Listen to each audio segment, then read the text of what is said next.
오늘 우리에게 주신 하나님의 말씀은 사도행전 24장 24절에서부터 27절까지의 말씀입니다.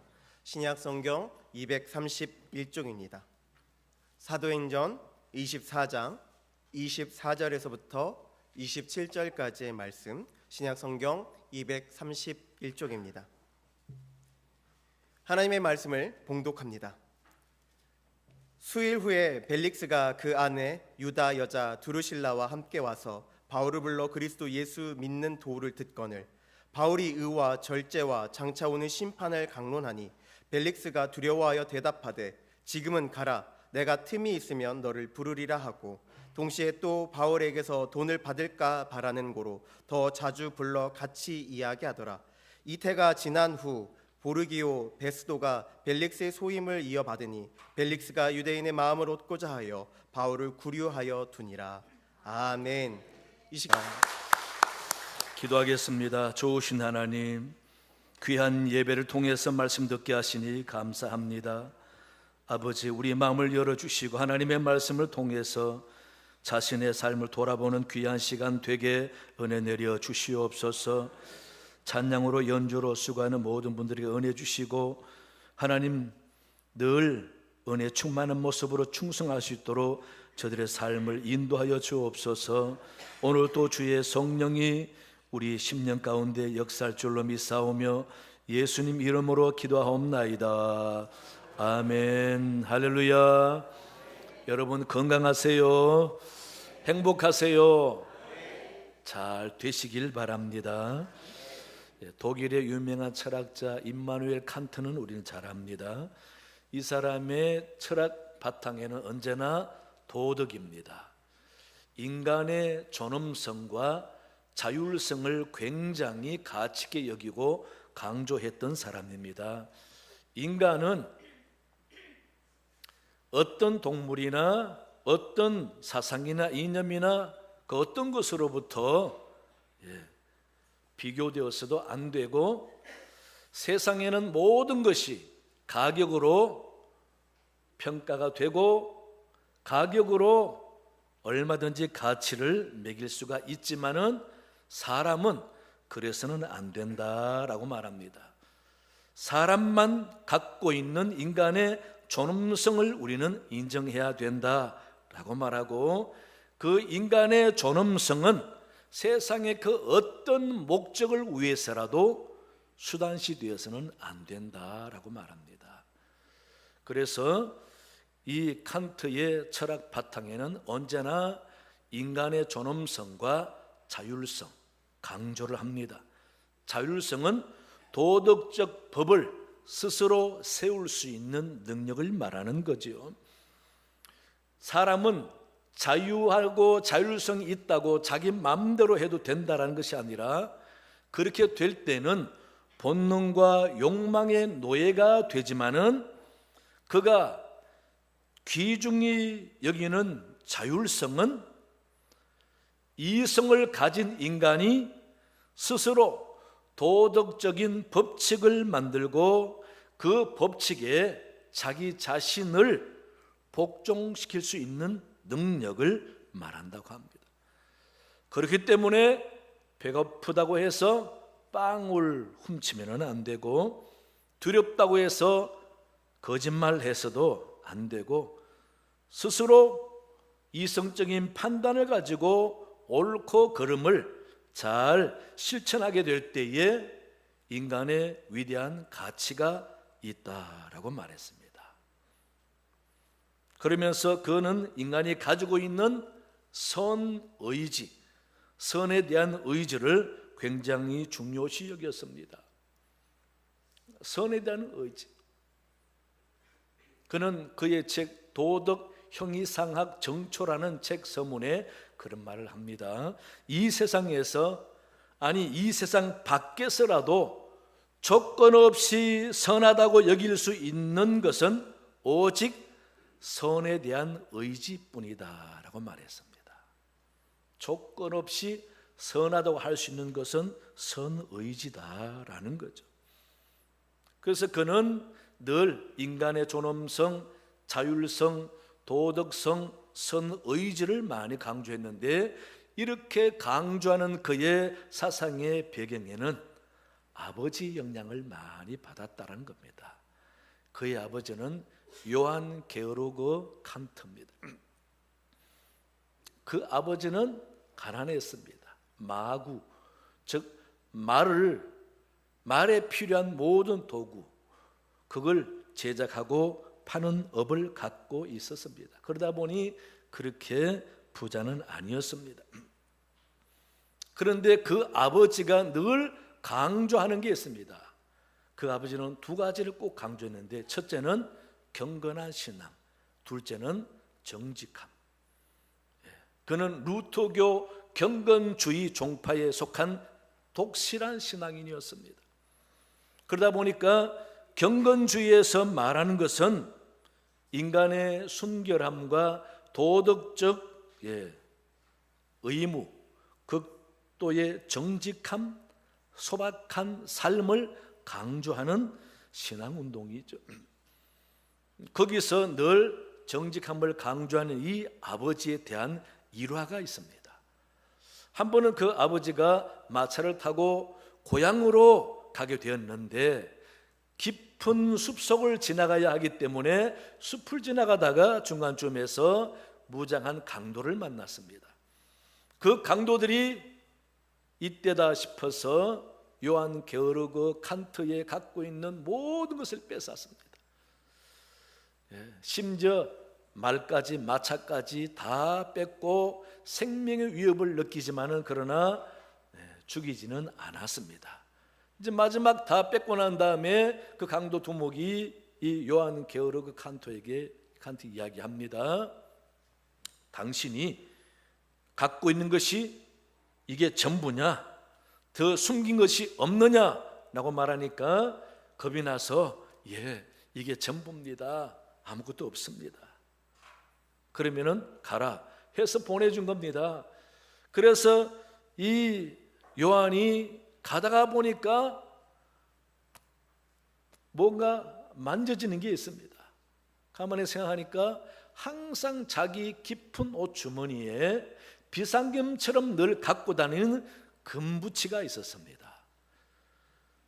조그마한 금덩이가 있는데 그게 만져지니까 항상 갖고 다니다 보니까 있는 줄도 몰랐는데 갑자기 강도의 말이 생각나는 거예요. 이게 네가 갖고 있는 게 전부냐? 전부입니다. 그래서 거짓말했다 생각하고 다시 돌아갔습니다. 강도에게로. 그래서 강도에 갔습니다. 여보시오, 내가 가진 것이 전부라고 말했는데 진실이 아니어서 내가 너무 무섭고 경황이 없어서 옷소매 깊숙이 감춰두었던 금덩어리 차마 생각을 못했으니 이것 다 들어야 내가 전부인 것을 밝힐 수가 있겠소 하고는 금덩어리 줍니다. 그러니까 이 강도들이 멘붕이 온 거예요. 뭐 저런 인간이 다 있나. 사람들은 뺏기지 않고 목숨이 두려우면은 오히려 감추고 거짓말을 해서라도 모면하려고 하는데, 아니 갖고 있는 금덩어리 못 찾았다고 해서 아무도 나무라지 않을 텐데 다시 와서 돌려주려고 하니까 이 강도들이 아무도 그 금덩어리를 받겠다는 사람이 없으면서 오히려 감동이 돼서 사과를 하는 겁니다. 당신 같은 사람 우리가 훔쳐서 미안하다고. 그러고는 뺏은 거 다 돌려줬다고 합니다. 참 그게 사실이면은 너무 순수하고 투명한 사람이지요. 그래서 이 칸트의 아버지가 참 정직하고 경건하고 소박하고 착한 사람이었다. 이 칸트는 아버지의 경건주의에 영향을 많이 받았다라는 거죠. 그러다 보니까 착하게 살면 돈을 못 버나 봐요. 가난했어요. 그래서 칸트가 대학 다닐 때 아버지가 뇌졸중으로 죽었습니다. 그러다 보니 대학 등록금이 없어서 몇 년 동안 학교를 휴학하고 그는 방문 과외 교사로 일을 했습니다. 그러면서 그는 아버지처럼 정직하게 살려고 힘썼던 사람이죠. 여러분, 이같이 하나님을 섬기는 성도들은 적어도 경건하게 살고 성실하게 살면서 언제나 정직하려고 힘써야 됩니다. 그래야 말씀에 불순종하고 하나님의 뜻을 거스르는 삶이 아니기 때문에 그렇습니다. 오늘 본문 말씀은 사도 바울이 유대를 다스리는 총독 벨릭스와 그의 아내 유대 사람 드루실라를 놓고 설교하는 내용입니다. 그런데 그 설교 내용을 보면은 평소 바울이 가르치는 설교가 아니에요. 그 설교 내용이 세 가지로 요약했는데 의와 절제와 심판에 대해서 설교했다고 합니다. 여러분, 총독 벨리스는 사실상 아주 욕심 많고 잔인하고 무자비한 사람이었습니다. 유대의 대제사장이었던 그 당시 요나단의 요청에 의해서 AD 52년에 유대 총독으로 부임하게 된 이 벨릭스는 처음에는 요나단과 화합을 했지만은 그 독특한 욕심 많은 성품 때문에 요나단과 결별하게 됐습니다. 그러니 유대 종교적인 대표인 요나단과 충돌이 생기자 이 벨릭스가 아사신스라는 강도단들을 시켜가지고 요나단을 죽게 했습니다. 그래서 피살당했어요. 그뿐 아니라 이 벨릭스는 조금 눈에 거슬리면은 그저 죽이는 사람이었습니다.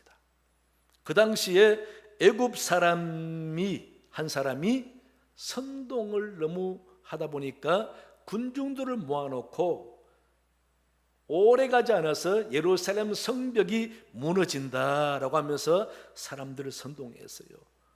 예루살렘 성벽이 무너진다는 말은 무슨 뜻이겠습니까, 여러분? 로마 치스에 있으니까 로마가 쳐들어와서 다 망가뜨린다 소리 아닙니까? 진짜 AD 70년경에 로마가 쳐들어와서 다 무너뜨렸잖아요. 예루살렘 성전까지 다 돌 위에 돌 하나 남지 않을 만큼 그렇게 다 무너뜨렸다라는 거죠. 그러니 이 벨릭스가 화가 나서 군사를 풀어서 다 잔인하게 진압을 했는데 그때 약 400명이 죽었다고 말합니다. 그러면서 또 이 유대 여자 드루실라는 진짜 자기 아내가 아니라 당시 에메사 왕의 왕비였습니다. 정치적으로 뺏은 거죠. 그렇게 이 벨릭스가 잔인하면서 또 물질을 엄청 밝혔어요. 돈을 엄청 좋아했어요. 그러다 보니 이 바울을 간단한데 그냥 신문에 보고 놔줘도 되는데 2년이나 감옥에 가둬놨어요. 그 저희가 돈을 좀 뜯어내려고 그런 겁니다. 그런데 바울 입장에 보세요. 바울은 좀 세상에 밝고 자기를 좀 욕심껏 보호하고 좀 권력에 힘을 얻으려면은 이 벨릭스를 잘 구워 삶으면 돼요. 왜냐하면은 그 부인 유대 여자 드루실라는 예수님에 대해서 긍정적으로 굉장히 관심을 갖고 이 바울을 좋아했어요. 아내 때문에 바울을 자주 만난 겁니다. 예수에 대해서 듣고 싶어서. 그래서 바울을 자주 찾아왔는데 바울은 예수님에 대해서 자세히 이야기하지 아니하고 의와 절제와 심판에 대해서 이야기하는 겁니다. 바울은 참 어리석은 사람이죠. 차라리 잘 구워 삶아서 벨릭스 내 편으로 만들면은 정치적으로 사회적으로 든든한 백이 생기잖아요.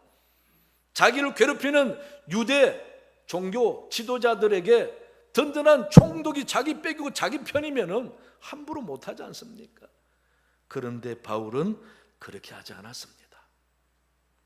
그는 죽어도 철저히 하나님 편에 서고 주님 말씀을 그대로 전하고 상황과 사회와 그 사람을 분명히 보면서 할 말을 꼭 하는 사람이었습니다. 그래서 이 바울이 벨릭스와 그의 아내에게 예수님에 대해서보다 그의 삶을 지적하는 설교를 했습니다.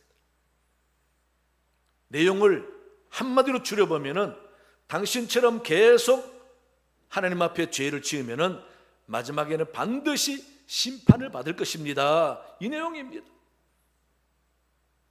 그러니 벨릭스가 기분이 좋겠습니까? 바울을 놔줄 생각 안 하고 2년 동안 가두면서 자꾸 이제 돈을 바라는 거죠. 아마 바울은 돈만 좀 지어줬으면은 쉽게 풀려났지 않았겠는가 볼 수가 있습니다. 그렇다면 이 바울이 벨릭스와 그의 아내에게 설교한 내용, 이 내용 우리도 잘 알아야 합니다. 그 내용 첫째가 의에 대해서입니다. 여러분, 의가 뭡니까? 의는 죄짓지 않는 거죠. 착한 마음을 갖고 착하게 사는 게 의입니다. 이건 세상 사람 누구나 인정하는 의죠. 그런데 바울은 진짜 의를 이야기했는지, 세상 사람이 말하는 의를 이야기했는지, 어쨌든 벨릭스가 마음에 찔리도록 의에 대해서 먼저 말을 했습니다. 그런데 성경 말씀에서는 이 세상에는 아무도 의로운 자가 없다 그랬습니다. 고린도전서 6장 9절 보면은 불의한 자가 하나님의 나라를 유업으로 받지 못할 줄을 알지 못하느냐라고 하면서 불의한 자의 모습들을 쭉 이야기합니다. 그게 사회에 폐악을 끼치고 남에게 피해를 주는 그런 내용들입니다. 그렇게 이야기하다가 10절에 가서는 이러한 자들은 하나님의 나라를 유업으로 받지 못하느니라. 그 말씀에 의하면 나쁜 짓하고 남을 해치고 부정직하고 죄 짓는 사람은 의롭지 못해서 하나님의 나라를 유업을 받지 못한다라고 말하는 겁니다. 그런데 사실 이게 성경이 말하는 진짜 의인가?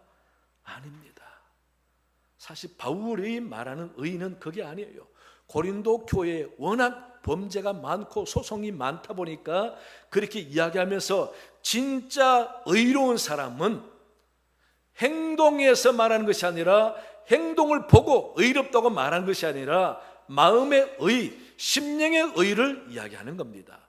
심령의 의는 무엇이냐? 결론적으로 말하면 믿음이라는 것입니다. 믿음이 있어야 하나님은 의롭다고 인정해 주는 것이지요. 행위로는, 물질로는, 세상 것으로는 그 무엇으로도 의롭지 못하다라는 겁니다. 그래서 예수님이 마태복음 5장 20절에 내가 너희에게 이르노니 너희 의가 서기관과 바리새인보다 더 낫지 못하면 결코 천국에 들어가지 못하리라. 여러분, 그 당시 서기관과 바리새인들은 가장 의롭게 산다고 하는 사람들입니다. 누가복음 18장 11절 이하에 보시면은 의로운 바리새인들 한번 보세요. 그가 기도합니다. 바리새인이 서서 따로 기도하여 이르되 하나님이여 나는 다른 사람들 곧 토색하고 불의하고 간음하는 자들과 같이 아니하고 이 세리와도 같이 아니함을 감사하나이다. 나는 일회에 2번씩 금식하고 또 소득의 11조를 드리나이다. 진짜 의롭잖아요. 그런데 예수님은 그 바리새인을 인정하지 않았습니다. 일주일에 2번씩 금식하고 11조도 드리고 아무도 남의 것을 뺏지 않고 죄 짓지 않았습니다. 그런데 주님은 오히려 힐날하게 책망했습니다. 마가복음 10장에 보면은 진짜 의롭다고 자기 스스로 인정하는 부자 청년이 예수님께 찾아와 말하잖아요. 내가 의인이니 당연히 영생을 얻었겠지 하고 자랑삼아 예수님께 묻잖아요. 선생이여 내가 무엇을 하여야 영생을 얻으리까? 그럴 때 예수님 대답이 뭡니까? 마가복음 10장 19절에 내가 계명을 안 하니 살인하지 말라, 간음하지 말라, 도둑질하지 말라, 거짓 증언하지 말라, 속여 빼앗지 말라, 내 부모를 공경하라 하였느니라. 이 말은 십계명을 지켜라. 그랬더니 당당하게 이야기합니다. 선생님이여, 이것은 내가 어려서부터 다 지켰나이다. 이 정도면 의롭지 않습니까? 그런데 예수님은 그 말 듣고 하시는 말씀이 21절에 예수께서 그를 보시고 사랑하사 이르시되 내가 아직도 한 가지 부족한 것이 있으니 가서 내게 있는 것을 다 팔아 가난한 자들에게 주라. 그러면 하늘에서 보화가 내게 있으리라. 그리고 와서 나를 따르라. 거기다가 더 재산 다 팔아라. 주라. 날 따르라. 그래야 영생 얻는데요. 그랬더니 이 청년이 반응이 어떻습니까? 근심하고 돌아갔다 그랬습니다. 무슨 말입니까? 나는 의로운 줄 알았더니 나는 절대 의로울 수가 없구나. 이 말은 예수님의 말씀이 뭡니까? 이 세상에 아무리 착하게 살고 도덕적으로 살고 물질로 다 나누어 주어도 의롭게 살 수가 없다라는 겁니다. 의인이 될 수가 없다라는 거죠. 그래서 예수님이 부자가 천국 가는 것은 낙타가 바늘귀를 들어가는 것 같다. 이게 무슨 말입니까? 불가능하다라는 말입니다. 돈으로 안 된다라는 거예요. 세상은 돈으로 다 되잖아요. 의인이 되는 것은, 영생 얻는 것은 돈으로 안 된다라는 말입니다. 예. 그럼 뭡니까? 믿음이라는 거죠. 믿음. 행위로는, 세상 것으로는 그 어떤 방법으로도 의로워질 수가 없다. 그래서 바울은 우리에게 새로운 법을 주셨대요. 율법이 아니라 새로운 법을 주셨는데 그 법은 의롭게 되는 법입니다. 그 법은 바로 믿음의 법입니다. 믿음의 법. 로마서 4장 3절에 성경이 무엇을 말하느냐? 아브라함이 하나님을 믿음에 그것이 그에게 의로 여겨진 바 되었느니라. 하나님을 믿으니 의롭게 되었다. 아브라함이 그렇게 착한 사람 아닙니다. 그런데 믿으니 의롭게 되었다. 그러면서 바울이 계속 하는 말이 뭡니까? 그 아브라함 따라 우리도 행위로는, 물질로는 의롭게 될 수가 없지만은 하나님을 아브라함처럼 믿으면은 우리도 의롭게 된다라는 말을 하는 겁니다. 로마서 4장 23절부터 보시면은 그에게 의롭게 여겨졌다 기록된 것은 아브라함만 위한 것이 아니요 의로 여기심을 받은 우리도 위함이니 곧 예수 우리 주를 죽은 자 가운데서 살리신 이를 믿는 자니라. 믿으시기 바랍니다. 예수님을 죽은 자 가운데서 살리신 그 하나님과 예수를 믿는 자가 의롭게 된다라는 겁니다. 따라서 예수님께서 나를 위해서 십자가에 달려 돌아가심으로써 내 모든 죄가 다 용서받았고 그분이 부활하심으로 인해서 내가 의롭게 됐다라는 것, 이것이 나를 의롭게 만들었다고 믿는 것하고 그 모든 예수님의 십자가가 바로 하나님의 놀라운 사랑이라는 사실을 믿는 것, 그게 우리를 의롭게 한다라는 겁니다. 그런데 이 바울이 벨릭스에게 그렇게 설명했을까? 아닙니다. 저는 그렇게 생각합니다. 벨릭스의 욕심 많고 죄 많고 쉽게 사람을 죽이는 악한 모습을 지적합니다. 그렇게 살다가는 결국 심판받는다. 절제해라. 여러분, 그래서 고린도후서 5장 21절에 하나님의 죄를 알지도 못하신 이를 우리를 대신하여 죄로 삼으신 것은 우리로 하여금 그 안에서 하나님의 의가 되게 하려 하심이라. 예, 우리는 예수님 때문에 의인이 된 것입니다. 예, 그래서 예수님 믿어야 하는 거지요. 예, 예수 제대로 안 믿고 착하게 산다고 천국 가는 게 아닙니다. 사람은 끝까지 착하게 살 수가 없어요. 예수님 말씀하시는 죄는 어디까지입니까? 예? 보는 것, 마음에 품는 것, 입으로 욕 한마디 하는 것도 죄입니다. 형제 보고 나가라 그래도 우리는 말하면 그 다음 욕이 뭔지 알죠? 나쁜 놈아, 이게 욕 맞잖아요. 그냥 부드럽게 욕해서 그렇지 욕할 마음으로 하잖아요. 이라고 쌍스러운 말 대신에 이 나쁜 놈아, 욕이에요. 그것도 이 썩을 놈아, 이거 욕이잖아요. 그런데 그러면은 천국 못 간다는 거 의인이 아니라는 겁니다. 예수님이 정하신 법이에요. 그러니 예수님이 하시고자 하신 말씀은 세상의 그 무엇으로도 자기 노력으로도 의인이 될 수가 없다. 하나님이 보내신 나를 믿는 자, 그가 의인이다라는 걸 가르쳐 주는 거죠. 그래서 우리가 예수님을 잘 믿어야 하는 겁니다. 따라서 의라는 개념을 우리가 어떻게 받아들입니까? 착하게 살아서 예수 믿고 천국 가는 것이 아니라 예수 믿고 믿는 자의 삶으로 착하게 살아냄으로써 천국 간다라고 받아들여야 되는 겁니다. 믿다 보면은 착하게 못 살 때도 있어요. 낙심하지 마세요. 회개하고 기도하면 됩니다. 내 부족함을 구하고 성령의 도움을 구하면 되는 거지요. 믿고 난 다음에 죄 지는 것은 문제가 아닙니다. 회개하면 되는 거예요. 다시 죄 안 지면 되는 겁니다. 그러나 믿음 없이 착하게 살다가 죄 지으면은 한 번 죄 지어도 그것 때문에 천국 못 가는 거죠. 그래서 우리는 믿음이다라는 거예요. 예수 잘 믿고 믿는 자의 삶을 온전히 사셔서 다 영생 얻는 여러분 되시기 바랍니다. 둘째는요, 절제에 관한 것입니다. 벨릭스가 3번이나 결혼한 사람입니다. 3번째 유대 여자도 아메사 왕의 왕비였는데 뺏은 거죠. 절제는 뭡니까? 원어의 뜻대로 보면은 하고 싶지만, 그리고 할 수도 있지만은 참을 수 있는 자기 조절 능력이 절제입니다. 사도 바울은 신앙생활을 경주에다가 달리기에다 비교를 많이 하죠.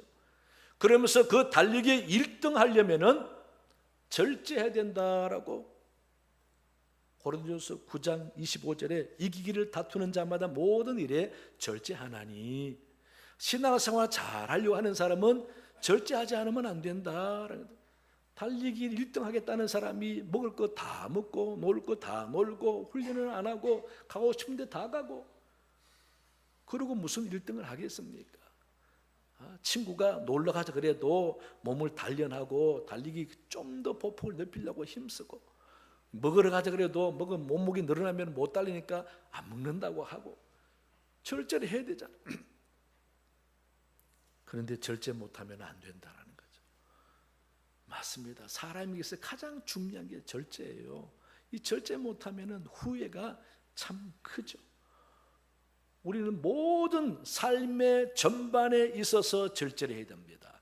생각도 절제를 해야 됩니다. 여러분, 생각 절제 안 하면은 복잡해져요. 생각 잘못하면은 마음이 힘들어져요. 분노가 생기고, 우라통이 터지죠. 그래서 여러분, 우리나라 뉴스 너무 많이 보지 마세요. 뉴스 보면 안 좋은 거 생각 같이 하다 보면은 막 화가 나요, 그냥. 뉴스 보더라도 안 좋은 거는 보지 말고 귀감해도 좋은 것만 보고, 안 좋은 거 보더라도 그러고는 말아요. 그냥 막 생각을 해가지고 옳고 그러니 저놈이 나쁘니 옳으니. 생각도 절제. 예수 믿는 사람은 믿음의 생각, 신앙의 생각, 말씀의 생각, 하나님 내게 주신 은혜를 생각하고 하나님 내게 주실 축복을, 미래를 바라보면서 꿈꾸고 생각하고, 그런 생각하셔요. 그 다음 보는 것도 절제해야 되죠. 너무 여러 가지 보려고 힘쓰지 마세요. 안 좋은 걸 보면은 마음이 힘들어져요. 감정도 절제해야 되죠. 감정 절제 못하면은 실수합니다. 남에게 상처를 주고 자기도 씻을 수 없는 과오를 남기게 되는 거죠. 참 굉장히 다스리기 힘든 게 감정이죠. 감정 절제. 감정 절제 쉬운 말로 뭡니까? 참는 거잖아요. 잘 참아내야 되는 겁니다. 그리고 또 가장 중요한 게 언어 절제입니다. 정말 말 조심해. 말을 아껴야 돼요. 말 많은 사람 치고 실수 안 하는 사람 없지요. 말 많은 사람 치고 남에게 상처 안 주는 사람 없습니다. 왜? 주로 말로 상처를 주잖아요. 말을 아껴야 돼. 차라리 입이 무거운 사람, like oyster, 굴 같은 사람, 꾹 다물고 절대 입을 안 떼는 사람, 그런 사람이 낫습니다. 무슨 상황이 생기고 내게 다급하게 묻고 판단을 따지고 그래도 입 꾹 다물고 가만히 생각하는 사람이 훨씬 유리합니다. 여러분 싸울 때도 말로 이기려고 하지 마세요. 그냥 말 않고 가만히 있다가 왜 그렇게 뜯읍니까? 이 말만 해도 상대가 미치고 날뜁니다. 뭐 그렇게 흥분합니까? 이래도 상대가 화가 나고 못 견디는 거예요. 지풀에 그냥 나가 떨어집니다. 말 많이 하지 말아야 됩니다. 하려면은 바른 말, 유익한 말, 덕이 되는 말, 좋은 말 한마디만 해도 돼요. 자기 행동을 변명하려고 말할 필요 없어요. 자기 입장을 대변하려고 말할 필요 없어요. 그저 좋은 말 한마디만 딱 하면은 충분합니다. 그러니 누구를 만나든지 어느 곳에 가든지 말로 실수하지 않아야 하고 말을 절제해야 됩니다. 그래서 성경에도 잠언에서도 말하지 말라고 강조하죠. 베드로전서 3장 10절에서도 그러므로 생명을 사랑하고 좋은 날 보기를 원하는 자는 혀를 금하여 악한 말을 그치라. 그 입술로 거짓을 말하지 말고. 여러분 말뿐 아니라 모든 삶에 절제함으로써 경건한 삶을 사는 여러분 되시기 바랍니다. 세 번째, 심판에 대해서입니다. 히브리서 9장 20절에 보니까 한 번 죽는 것은 사람에게 정하신 것이요 그 후에는 심판이 있으리니 그랬습니다. 요한계시록에 분명히 심판이 있다고 말합니다. 예수님이 재림하실 때에는 천년왕국이 이루어지고 천년왕국 후에는 곡과 마곡의 전쟁이 일어나고 전쟁 이후에는 하나님의 백보자 심판이 있어서 알곡과 쭉정이를 갈려내는데 천국 갈 사람, 지옥 갈 사람, 천국 갈 사람은 하나님의 생명력에 기록된 사람입니다. 따라서 예수님을 믿는 사람은 하나님의 천국 생명록, 그게 뭡니까? 천국 호적입니다.